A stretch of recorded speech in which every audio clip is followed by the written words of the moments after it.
Bonjour à tous et bienvenue à une autre émission d'Objectif. Aujourd'hui, je reçois M. Jérôme Gaudreault.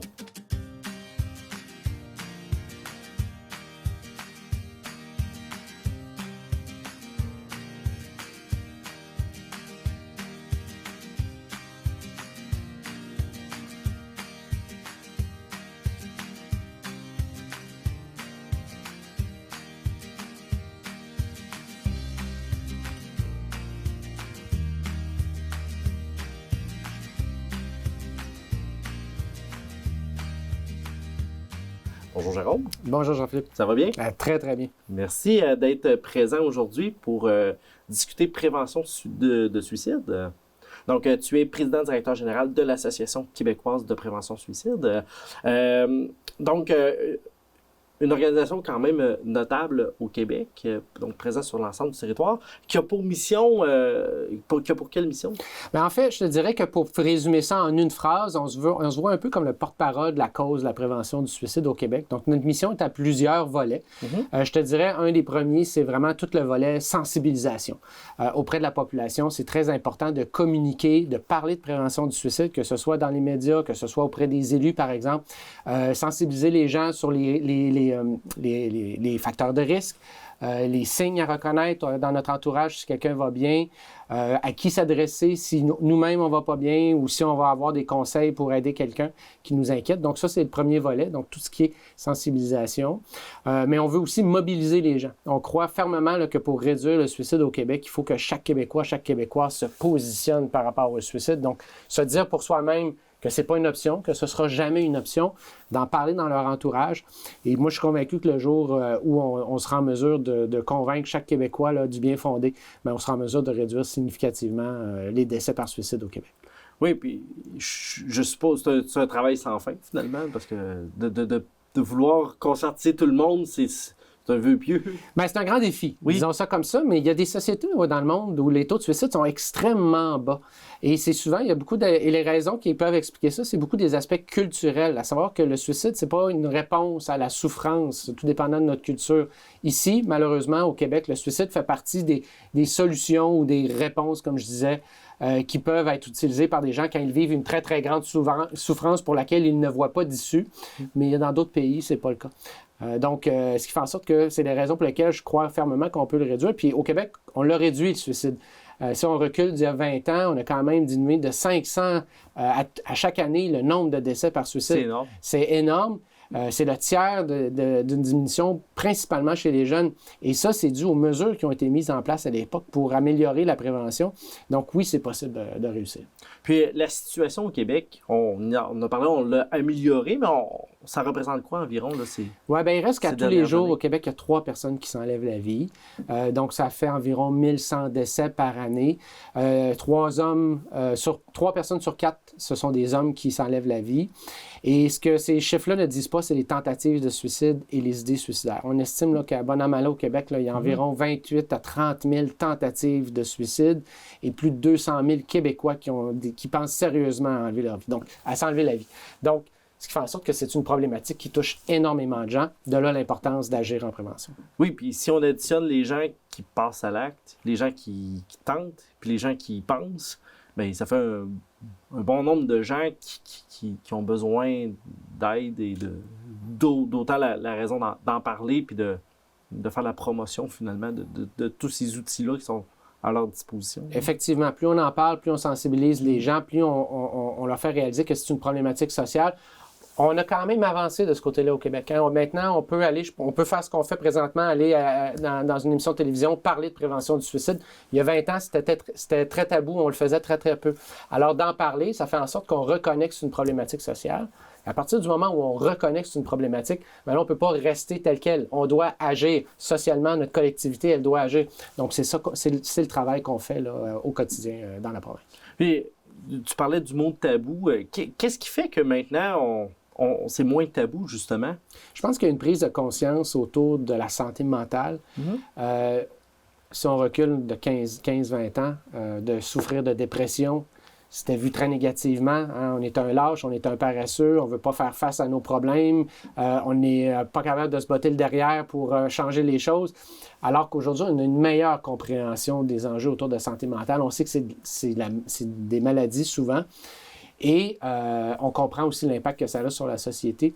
On connaît mieux aussi les manières de le prévenir. Il y a des campagnes de sensibilisation. Je pense à Belle Cause, par exemple, qui a contribué énormément à faire changer les mentalités autour de la problématique. Et on se rend compte que ça touche beaucoup de gens autour de nous. Donc, ça nous permet maintenant qu'on en parle, bien, ça nous permet d'aller plus loin puis d'envisager les solutions. Mais je pense ça touche les gens, puis je pense que les gens se rendent compte aussi que personne n'est à l'abri, au même titre qu'on n'est pas à l'abri de se casser un poignet ou de se casser une jambe, on n'est pas à l'abri non plus d'un jour ou l'autre d'avoir une problématique en santé mentale. Absolument. Aujourd'hui, je vais bien, mais il n'y a rien qui me prouve que dans 5 ans, dans 10 ans, je vais continuer à bien aller. Il peut m'arriver. On vit tous des épreuves dans la vie. Pour certains, les épreuves sont plus grandes que d'autres. Donc, ce qui fait en sorte que, oui, une personne est à l'abri, puis il faut être sensible par rapport à ça. Puis, si on parle un petit peu plus au point de vue de la Chaudière-Appalaches, donc du territoire où on est, est-ce que la situation tente un petit peu aussi à s'améliorer, à suivre la moyenne québécoise? Traditionnellement, je te dirais que les taux de suicide sont plus élevés dans la région de Chaudière-Appalaches, malgré le fait qu'il y a eu une amélioration dans les 5 dernières années. Là, j'ai vérifié les chiffres pour 2019. C'est l'année où il y a eu le moins de décès dans les 6 dernières années. Donc, ce qui démontre quand même une certaine amélioration. Pourquoi Chaudière-Appalaches a des taux plus élevés? Je dirais peut-être, on n'a pas de raison précise, mais parmi les facteurs, l'éloignement, l'accessibilité aux services peut certainement être un élément qui pourrait expliquer. Je vous dirais qu'au Québec, les taux sont plus élevés dans les régions plus éloignées des grands centres. Donc, en espérant que dès que les données soient disponibles, que cette tendance à la baisse là, soit observée, là, c'est ce qu'on souhaite tous, finalement. On a parlé tantôt un petit peu au point de vue quand on a parlé de la mission, mais vous avez toute une responsabilité au point de vue du développement de l'offre de prévention suicide. Oui, bien, au Québec, on est quand même assez bien nanti en termes d'offres de services en prévention du suicide. Il y a les centres de prévention du suicide qui existent depuis plus de 40 ans maintenant, il y en a une trentaine qui sont répartis dans presque toutes les régions du Québec, qui sont des organisations communautaires qui offrent des services directs, donc de l'intervention professionnelle avec des spécialistes qui sont capables d'aider à gérer les idées suicidaires, à les faire diminuer, qui offrent la ligne 1866 appel, qui offrent des formations aussi, soit aux citoyens, soit aux professionnels qui doivent jouer un rôle en prévention du suicide. Donc, il y a les centres de prévention du suicide. Nous, on a un volet qui est plus sensibilisation, prévention, quoique depuis 2020, maintenant, on offre le service numérique québécois de prévention du suicide qui est disponible via le site suicide.ca, qui se veut être un service d'intervention spécialisé, disponible 24 heures par jour, 7 jours par semaine, dans les 2 langues, en ligne, donc via clavardage, texto. Donc, on peut aller sur le site suicide.ca ou contacter par texto le 535353, puis chatter avec un intervenant. Oui, qui était, une nouvelle là, qui était réparée au début de l'automne. Je suppose que dans l'évolution des clientèles, puis des changements de génération, d'avoir un virage numérique, c'était pas un choix, finalement. C'était essentiel. Tu fais bien de le noter. Au Québec, là, puis je tiens à le dire, on a quand même fait figure de proue mondialement en matière de prévention du suicide. L'apparition des centres de prévention, le développement de formation, la ligne d'intervention téléphonique, on a été souvent très, très, très souvent à l'avant-garde, puis on a été supporté financièrement par le ministère de la Santé beaucoup. Donc, quand on regarde ce qui se fait ici par rapport à d'autres provinces, on doit quand même se consoler. Mais s'il y a un élément sur lequel on était en retard, c'était vraiment l'offre de services numériques. On voyait apparaître depuis le début des années 2000, partout dans le monde, de l'aide disponible en ligne, sur Internet, par clavardage, par Facebook, par courriel. Dans certains États, ça s'est vraiment nationalisé, donc avec des offres de services globales. Au Québec, ça ne s'était pas encore fait, mais en 2017, on a reçu le mandat du ministère de la Santé de développer justement ce service-là, qui a été lancé en 2020, donc comme je disais, qui offre un service. Puis tu le nommais, depuis que c'est en opération, depuis 2 ans, on est en mesure de bien comprendre la clientèle, de mieux la connaître. Et ce qu'on se rend compte, c'est que la très grande majorité des gens qui nous demandent de l'aide en ligne sont âgés de moins de 25 ans. Donc, ce qu'on voit, c'est que ça répond à un besoin d'une génération plus jeune qui utilise d'autres moyens de communication. Donc, c'était nécessaire qu'on soit en mesure de leur offrir du service dans les moyens qu'ils utilisent. Puis, est-ce qu'on a une statistique? Est-ce qu'on est capable de comparer, exemple, les jeunes qu'on va chercher en mode numérique versus les gens peut-être d'une tranche de 40-45 ans qui, eux, avaient seulement le téléphone ou les centres de prévention suicide. Est-ce qu'on est capable de voir si on va chercher le même nombre de gens? Ou y a-t-il une augmentation? Bien, évidemment, nous, depuis 2 ans, avec le service en ligne, on est en augmentation constante. C'est normal. Là, on est en acquisition de notoriété. Donc, les gens le connaissent davantage, donc vont l'utiliser davantage. Actuellement, là, il y a une grande campagne de sensibilisation nationale au Québec sur la prévention du suicide. Donc, ça aussi, ça nous aide à faire connaître les ressources. Donc, il reste encore du travail. Il va falloir encore du temps là, pour qu'on soit en mesure de bien comparer l'ensemble des moyens utilisés. Mais ce que je peux dire, c'est que 50% de nos usagers sont âgés en bas de 25 ans. 80% en bas de 40 ans. Donc, vraiment, là, on s'adresse à une population qui est plus jeune, qui utilise davantage les moyens mobiles. Par contre, ce qu'on constate pour les gens qui viennent sur le site suicide.ca, qui n'est pas juste un service de clavardage, mais un site sur lequel on peut avoir une panoplie d'informations utiles en lien avec la prévention du suicide, on se rend compte que c'est très, très bien réparti selon les différentes tranches d'âge. Donc, toute la population de tous les âges utilise Internet pour obtenir de l'information. Donc, en ce sens-là, c'est des nouvelles informations qu'on acquiert. Donc, c'est quand même une bonne nouvelle donc de savoir que peu importe l'âge, les gens veulent avoir de l'information sur peut-être comment aider un proche qui comment aider un proche, c'est quoi les signes, je me sens comme ça, je vis telle réalité dans ma vie actuellement, je vais pas bien, est-ce que je peux avoir du soutien? C'est plus de 200 000 visites qu'on a sur le site là, depuis son lancement là, en 2020. Donc, ça répond à l'intérêt de plusieurs Québécois. C'est quand même un bon nombre de visites là, pour un site Internet. Là. Oui, absolument. On est très fiers de ça. Notre défi, c'est vraiment de le faire connaître davantage, s'assurer que l'ensemble de la population soit au courant du service. On peut donner de l'aide. C'est en ligne. Certains sont plus à l'aise de clavarder, de chatter, donc de ne pas hésiter à l'utiliser. De par votre mission aussi, vous avez un certain lobbyisme à effectuer auprès de différents élus, de différents paliers de gouvernement. Est-ce que la réponse est que je comprends qu'elle est quand même bonne si vous avez quand même eu des mandats de certains ministères, mais est-ce que ça pourrait être bonifié davantage aussi? Bien, on peut toujours bonifier. L'enjeu, c'est, quand on parle avec le gouvernement, c'est que les besoins sont illimités, les ressources sont limitées. Donc, on a réussi à convaincre le gouvernement, puis là je dis mais c'est pas juste nous, la QPS, mais l'ensemble, un grand nombre d'organisations actives en santé mentale, à convaincre le gouvernement de se doter d'une nouvelle stratégie de prévention du suicide, comme il y avait eu à la fin des années 90, et qui a donné des bons résultats. On a réussi à convaincre le gouvernement, et au mois de mai dernier, le gouvernement a lancé justement cette nouvelle stratégie de prévention du suicide avec un engagement financier de 65 millions de dollars sur 5 ans, ce qui est dû sans précédent, là, autant au Québec qu'au Canada. Aucun gouvernement n'a investi autant d'argent pour la prévention du suicide. Donc, c'est une très, très bonne nouvelle. Oui, on a une bonne écoute de la part des élus. Évidemment, c'est une cause qui touche beaucoup de gens. On sait qu'il y a beaucoup de souffrance, beaucoup de détresse qui est liée à la santé mentale, qui est liée au suicide. Donc, oui, on réussit à attirer l'attention. Des fois, c'est notre tour, des fois, c'est le tour de d'autres organisations. Chaque cause, comme je disais, les besoins sont illimités. Donc, cette fois-ci, le gouvernement a reconnu la nécessité d'agir en prévention du suicide. Puis ce 65 millions-là, sur 5 ans, c'est pour développer des nouveaux programmes, c'est pour augmenter les ressources sur le terrain? C'est tout ça. Donc, effectivement, là, d'être en mesure d'augmenter la fréquence et l'intensité de service dans certains cas. Donc, peut-être d'augmenter le nombre de lits de crise dans des centres de crise, d'augmenter le nombre d'intervenants disponibles sur la ligne 1866 appel. Le financement pour suicide.ca aussi est inclus. Il va y avoir de l'argent pour des projets pilotes, de l'innovation, tester des nouvelles initiatives en prévention du suicide, de l'argent pour de la sensibilisation. La campagne dont je parlais, qui est en cours actuellement, c'est aussi une mesure de la stratégie de prévention du suicide. Donc, ça va vraiment permettre d'aller plus loin. Mais au-delà des mesures, ce qui est intéressant aussi avec une stratégie, c'est que ça permet de se donner des objectifs.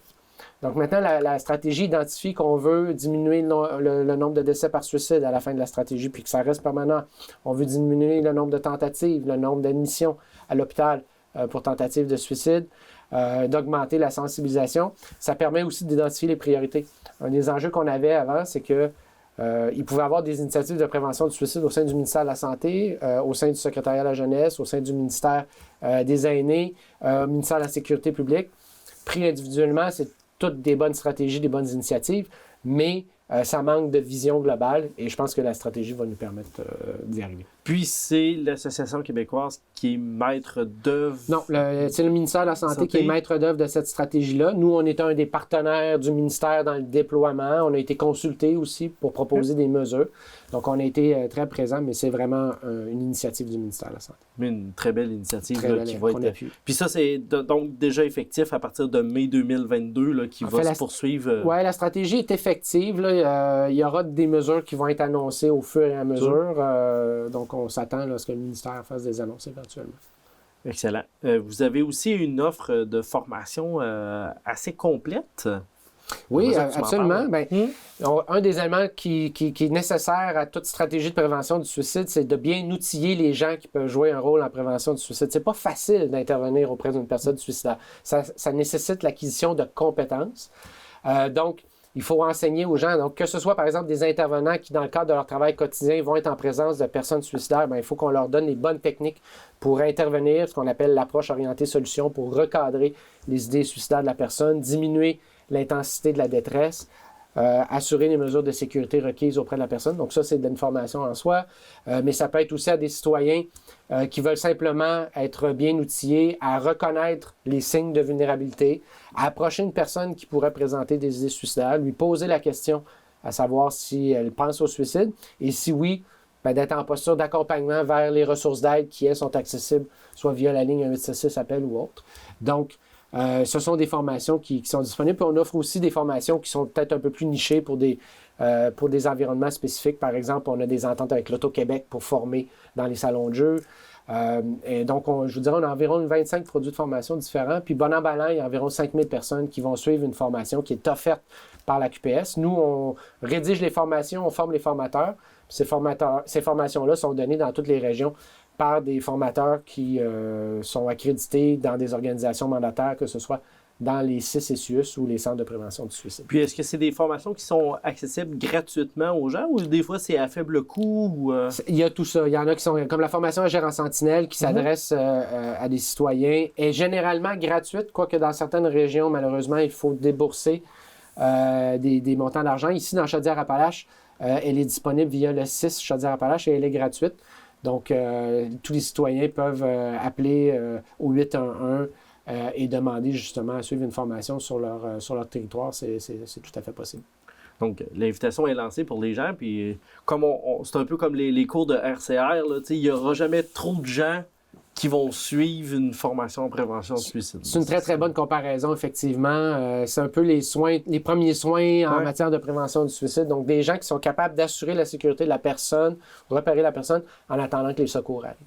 Puis, je fais tout de suite le lien. Je suppose que sur votre site web, il doit y avoir tous les liens on parle de ressources depuis le début, on parle de formation. Je suppose que tout doit être là, puis on a découpé par région. Puis... Absolument. Si vous allez sur notre site aqps.info, vous allez avoir accès aux ressources régionales. Il y a un onglet qui est spécifiquement pour ça. Sur le site suicide.ca, c'est un site où on va avoir vraiment de l'information sur la prévention du suicide, comme par exemple dépression et suicide ou consommation et suicide. Donc, et on a un paquet là, de fiches là, thématiques qui permettent d'en savoir davantage, très simples à comprendre et qui sont vraiment orientées vers l'action, donc la recherche de solutions. Et on a aussi le site commentparlerdusuicide.com qui s'adresse aux citoyens qui souhaitent vraiment aborder ce sujet-là, soit dans une communauté, par exemple, un milieu de travail, ou comment aborder ce sujet-là avec quelqu'un qui m'inquiète. Donc, c'est des outils qui sont disponibles à tous. Puis, ma question est peut-être avec un léger préjugé, mais je vais quand même la poser. Tantôt, tu le mentionnais, c'est souvent des hommes là, qui passent à l'acte. Mais peut-être que c'est pas facile non plus, parce que, tu sais, jusqu'à une certaine époque, c'est en train de changer, mais de parler de ses états d'âme, ses émotions en tant qu'homme, c'était pas bien vu. Il faudrait surtout pas avoir des émotions. Il doit y avoir un lien aussi, pour justement être capable d'outiller, tu parlais de milieu de travail, des choses comme ça. Des fois, dans des entreprises où les gens sont plus en fabrication, des fois, ça doit avoir un enjeu aussi à ce niveau-là. C'est un défi, malheureusement, je devrais dire. Peut-être que je devrais pas dire malheureusement, mais la prédominance... du symbole, du modèle traditionnel masculin, là, c'est-à-dire un homme c'est fort, un homme ça ne demande pas d'aide, un homme ça règle ses problèmes tout seul. On le voit encore beaucoup. Donc, ce qui fait en sorte que quand tu vis dans cet état d'esprit-là, c'est très, très difficile de demander l'aide. Et souvent, la demande d'aide va s'exprimer de manière moins évidentes qu'on pourrait penser. Donc, ce qui pourrait être perçu comme de l'agressivité ou de la violence peut en fait être une demande d'aide ou une manière de demander de l'aide. Heureusement, ça, c'est en train de changer. Chez les hommes plus jeunes, là, les moins de 40 ans, je dirais, il y a une propension plus grande à exprimer ses émotions, à demander de l'aide. Donc, c'est en train de changer, ce qui peut peut-être expliquer aussi pourquoi les taux de suicide ont baissé chez les jeunes hommes depuis 20 ans. Mais il reste que c'est pas toujours facile d'ouvrir cette conversation-là avec des hommes. Donc, les sites Internet qu'on propose peuvent donner des outils dans ce sens-là.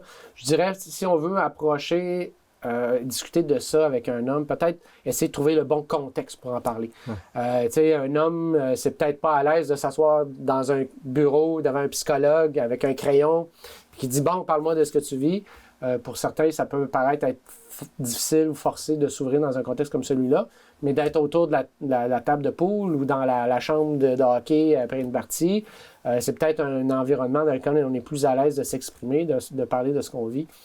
Donc, il faut peut-être changer des fois nos approches auprès des hommes pour aller chercher ce qui se passe. Oui, c'est ça, d'adapter finalement notre façon de faire, évidemment, là, avec la personne. Il reste quelques minutes à notre entretien. Si on parle d'enjeux là, pour mettons, dans les prochaines années, on parlerait de quoi? Et pour l'AQPS, mais peut-être aussi en termes de prévention suicide? Bien, c'est une bonne question. C'est sûr qu'avec la stratégie qui vient d'être annoncée, on a des possibles là, qui se présentent à nous. Si tu m'avais posé la question il y a 3 ans, je t'aurais dit qu'il faut une stratégie de prévention du suicide. Donc, on va laisser le temps à la stratégie là, de se développer puis de donner des résultats, puis il y aura des évaluations qui vont être faites. Je pense que ce qui est important, peut-être pour le futur, là, qu'il faut réfléchir, c'est comment développer le réflexe chez les gens, la sensibilité, à être en mesure de bien reconnaître ma propre vulnérabilité, le fait que je suis dans une position difficile, d'avoir le réflexe d'aller chercher de l'aide, puis d'être persévérant ou d'inciter les gens à être plus attentifs. Je pense qu'on a un travail à faire pour faire en sorte que les gens connaissent davantage les ressources qui sont à leur disposition. Malheureusement, puis c'est important de le dire aussi, on dénonce souvent des bavures du système de santé. Hein? J'entends souvent des histoires de personnes qui arrivent à l'urgence, qui disent qu'ils veulent se suicider, puis qui doivent attendre des heures avant de parler à quelqu'un. Ils sont retournés chez eux parce qu'ils n'ont pas de problème physique, ils ne sont pas blessés. Mais qui sont dans la tête peut-être encore blessés. Donc, malheureusement, on entend des histoires de gens qui n'ont pas eu l'aide nécessaire dans le réseau de la santé. Et ça peut défavoriser la demande d'aide. Ça peut faire en sorte que les gens sont moins encouragés, interpellés, en se disant « ça ne marche pas, de toute façon, on ne va pas ». C'est important de dire que dans la grande majorité des cas, les gens qui demandent de l'aide en obtiennent. Donc, il ne faut pas hésiter à appeler, que ce soit le 866 appel, que ce soit le 811, le Centre de prévention du suicide, d'aller à l'hôpital, de continuer à demander de l'aide puis d'être persévérant. Puis c'est pas facile tout le temps, surtout quand on est dans une situation où on est en très grande souffrance, l'énergie peut manquer. Donc, ça, je pense qu'il y a un travail à faire là, très, très important pour faire en sorte que les gens demeurent persévérants, que les gens soient au courant qu'il y a quand même de l'aide qui est disponible pour eux. Bien, Jérôme, merci beaucoup aujourd'hui d'être venu nous parler de l'Association québécoise de prévention suicide. Puis, écoute, je te souhaite le meilleur là, pour réaliser tous ces beaux projets-là. Bien, merci beaucoup. Merci également d'avoir été des nôtres pour une autre émission d'Objectif.